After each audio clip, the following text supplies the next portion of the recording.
పూర్వం భారతీయులు ప్రపంచంలోని పలు దేశాలతో వ్యాపార లావాదేవీలు సాగించేవారని చరిత్రకారులు చెబుతుండేవారు.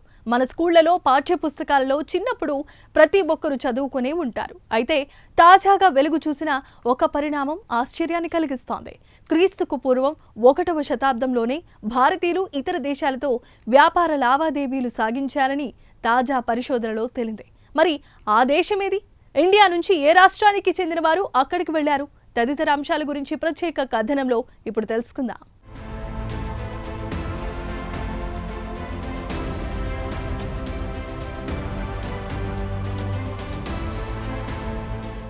భారతీయులు క్రీస్తుకు పూర్వమే ప్రపంచంలోని వివిధ దేశాల్లో పర్యటించి అక్కడ వ్యాపార లావాదేవీలు చక్కదిద్దుకొని వచ్చేవారని చరిత్ర మనకు చెబుతూ వస్తోంది.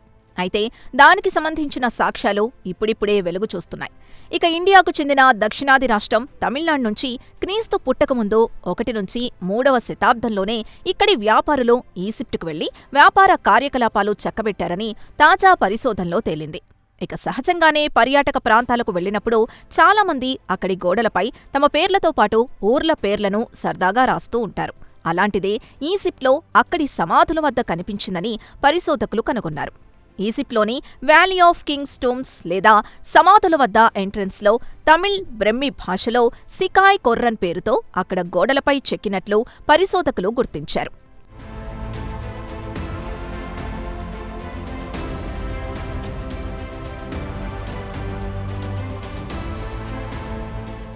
తాజాగా ఈజిప్ట్లో అక్కడి వ్యాలీ ఆఫ్ కింగ్ టూంబ్స్ ఎంట్రన్స్లో తమిళ బ్రహ్మి పేర్లు చెక్కబడి ఉన్నాయట.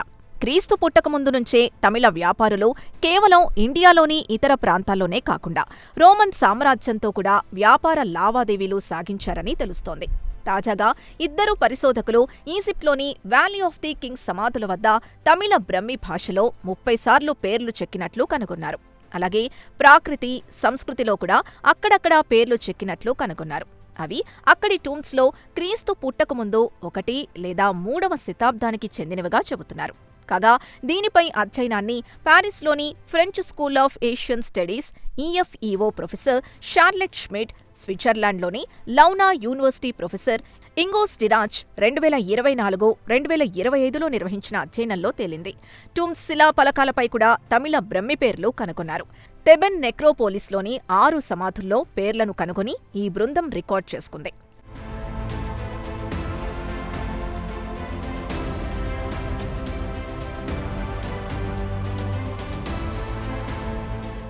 అయితే అంతకుముందే French scholar Jules Baillet 1926 valley of the kings ని సర్వే చేశాడు.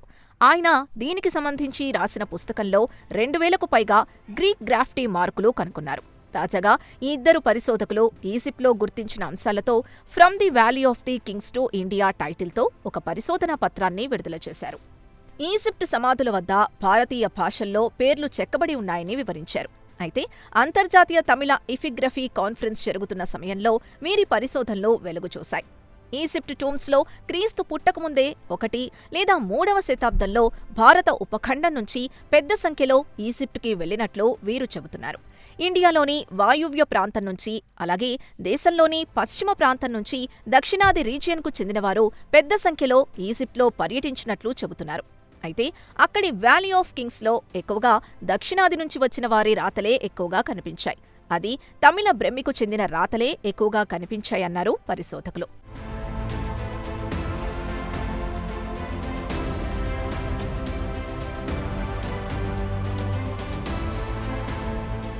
సాధారణంగా పర్యాటకులు ఇతర దేశాలకు వెళ్లినప్పుడు అక్కడి చారిత్రక స్థలాలు సందర్శించినప్పుడు అక్కడి గోడలపై సరదాగా తమ పేర్లు రాస్తూ ఉంటారు. అలాగే బొమ్మలు గీస్తూ ఉంటారు. అది సర్వసాధారణమే. అయితే ఈజిప్ట్లో రాజుల సమాధుల వద్ద గోడలపై తమిళనాడుకు చెందినవారు తమ పేర్లను చెక్కారు.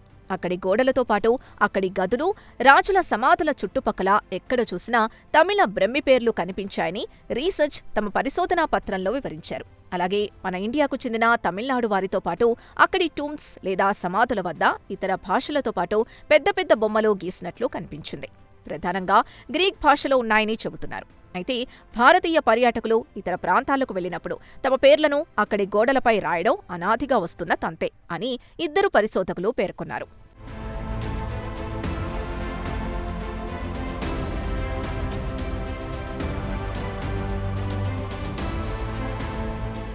అయితే అక్కడి సమాధుల వద్ద ఒక పేరు మాత్రం తరచూ అక్కడ గోడలపై కనిపించింది. అతని పేరు సికాయ్ కొర్రాన్. 5 సమాధుల వద్ద అతని పేరు 8 సార్లు చెక్కబడింది. టూమ్స్ ప్రవేశ ద్వారం వద్ద, అటు తర్వాత సమాధులున్న గదిలోని ఎత్తైన గోడలపై పై భాగంలో ఇతర దేశాలకు చెందినవారు గీసిన బొమ్మల పక్కన కొర్రాన్ పేరు తరచూ కనిపించింది. ఒక సమాధుల గది ఎంట్రన్స్లో సుమారు 4 మీటర్ల ఎత్తులో సికాయ్ కొర్రన్ పేరు కనిపించిందని స్టాంచ్ అనే పరిశోధకుడు చెప్పాడు. అయితే సికాయ్ కొర్రెన్ పేరు మాత్రం ఎక్కడా చూసినా స్పష్టంగా కనిపిస్తోంది. దీనికి వారు చెబుతున్న కారణం సికాయ్ అంటే సంస్కృతం పదంతో అనుసంధానించబడి ఉండొచ్చు అని భావిస్తున్నారు. సికాయ్ అంటే దీని అర్థం కిరీటం అని కూడా వారు అభిప్రాయపడుతున్నారు. ఇది సాధారణంగా వ్యక్తిగత పేరు కానప్పటికీ ఆ పేరులోనే కొర్రానా అయితే తమిళ పదమని బలంగా నమ్ముతున్నారు. యుద్ధానికి సంబంధించిన లేదా దానికి అనుబంధ లేదా దగ్గరి పేరుగా పరిశోధకులు అభిప్రాయపడుతున్నారు. కొర్రం అనే మూలం నుంచి కొర్రానా ఉద్భవించింది. కోరం అంటే విజయం లేదా వధించడం.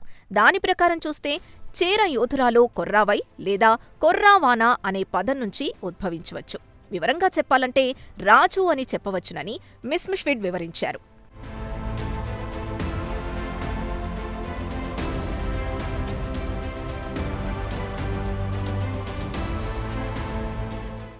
ఈజిప్ట్లోని ఇతర ప్రదేశాల్లో కూడా కొర్రానా అనే పేరు విస్తృతంగా కనిపించింది. 1995లో ఎర్ర సముద్రపు ఓడరేవు నగరమైన బెరెనికేలో కనుగొన్న ఒక ముక్కపై కొర్రాపుమానా అనే పేరు కనిపించింది. ఇదే పేరు సంగం కర్పెస్లో చెరా రాజో పిట్టాన్ కొర్రాన్ పురాణా నూరోలో ప్రశంసించారు. దీన్ని బట్టి రాజు కొర్రాన్ను ఉద్దేశించి నేరుగా ప్రస్తావించినట్టు పరిశోధకులు భావిస్తున్నారు. దీంతోపాటు పురాతన చేరా రాజధాని పుగలూరు పేరు కూడా అక్కడి శిలాఫలకంపై రాశారు. కాగా చేరా రాజధాని పుగలూరు క్రీస్తుకు పూర్వం 2 లేదా 3వ శతాబ్దంలో ఉందని చెబుతున్నారు. 2 వ్యక్తుల పేర్లు ఈజిప్ట్లోని సమాధుల వద్ద చెక్కినట్లు కనిపించింది. ఒక పేరు కోపాన్ వరాటా కాంతన్గా కనిపించింది. కోపన్ ఇక్కడికి వచ్చి చూసినట్లు తెలుస్తోంది. కాగా కోపన్ పేరు విషయానికొస్తే తమిళనాడులోని అమ్మాన్ కోవిల్ పట్టిలో కూడా కనుగొన్నారు. ఇక తమిళ పేర్ల విషయానికొస్తే కాటన్, కిరణ్ పేర్లను ఎక్కువగా గుర్తించారు. అయితే మొట్టమొదటిసారి ఇక్కడి సమాధుల్లోని గోడలపై తమిళ పేర్లు చూసి తాను ఆశ్చర్యపోయానని చెప్పారు స్టాంచ్. ఎందుకంటే గత కొన్ని శతాబ్దాల నుంచి ఈ పిరమిడ్లోని సమాధుల్ని కొన్ని లక్షల మంది వచ్చి చూసి వెళ్ళుంటారు. అయితే ఇక్కడ భారతీయుల పేర్లను ఎవరూ పెద్దగా గమనించకపోవడం ఆశ్చర్యం కలిగిస్తోందన్నారు స్టాంచ్.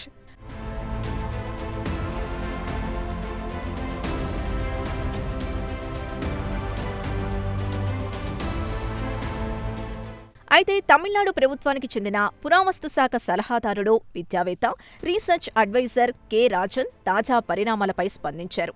తాజాగా వెలుగు చూసిన పరిశోధనను బట్టి చూస్తే మలబార్ తీరంలోని పురాతన తమిళగం నుంచి రోమన్ సామ్రాజ్యంతో వ్యాపార లావాదేవీలు కొనసాగాయని తెలుస్తోందన్నారు.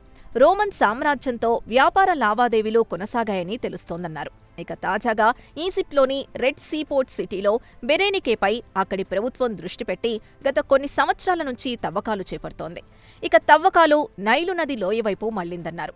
అయితే 1990 ప్రారంభంలో బెరెనికే ప్రాంతంలో తవ్వకాలు జరిపిన చోట ఐసిస్ ఆలయ ప్రాంగణంలో అప్పటికే ఉపయోగించిన రాయిపై తమిళ పేర్లు చెక్కబడినట్లు పరిశోధనా పత్రంలో పేర్కొన్నారు. ఇక ఐసిస్ ఆలయం క్రీస్తు పూర్వం 3వ శతాబ్దంలో స్థాపించబడింది. అటు తర్వాత క్రీస్తు శకం 3వ శతాబ్దం వరకు చురుకుగా పనిచేసినట్లు చరిత్రకారులు చెబుతున్నారు.